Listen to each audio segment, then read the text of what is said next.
സാഹോദര്യവും സൗഹാർദ്ദവും ഉയർത്തിപ്പിടിക്കാൻ ആഹ്വാനം ചെയ്ത് Tajneed arts and sports club Eid സൗഹൃദ സംഗമം നടത്തി.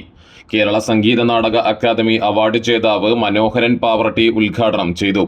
വെൺമേനാട് PV കുട്ടപ്പന്റെ വസതിയിൽ വെച്ച് നടത്തിയ ഈദ് സ്നേഹ സംഗമം വിവിധ വിഭാഗം ആളുകളുടെ സംഗമവേദിയായി.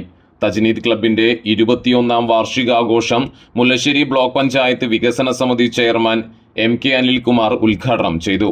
തജ്നീദ് ക്ലബ്ബ് പ്രസിഡന്റ് നിസാർ മരുതിയൂർ അധ്യക്ഷത വഹിച്ചു. സാംസ്കാരിക പ്രവർത്തകൻ അബ്ദുട്ടി കൈതമുക്ക്, എഴുത്തുകാരി ദേവൂട്ടി ഗുരുവായൂർ എന്നിവർ മുഖ്യാതിഥികളായിരുന്നു.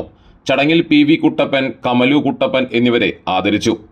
തജ്നീദ് club general secretary Afsal Paluvai, treasurer doctor VR Aneesh, Pavaratti ഗ്രാമപഞ്ചായത്ത് ആരോഗ്യ standing committee chairman VJ Varghese, മെമ്പർമാരായ KC Khader Mon, Kamaluddeen Thoppil, Chavakkad taluk housing board president Sindhu Anilkumar, Tajneed club vice president MM Rejeena, Muhammad Gafoor Vaga, joint secretary Sunitha Raju, Jaifar Paluvai, programme coordinator Haneefa Venmenad, Chavakkad taluk പൗരസമിതി president Varghese Pavaratti, Chavakkad housing board director Bhaskaran Mannath, Sabir Venmenad എന്നിവർ സംസാരിച്ചു.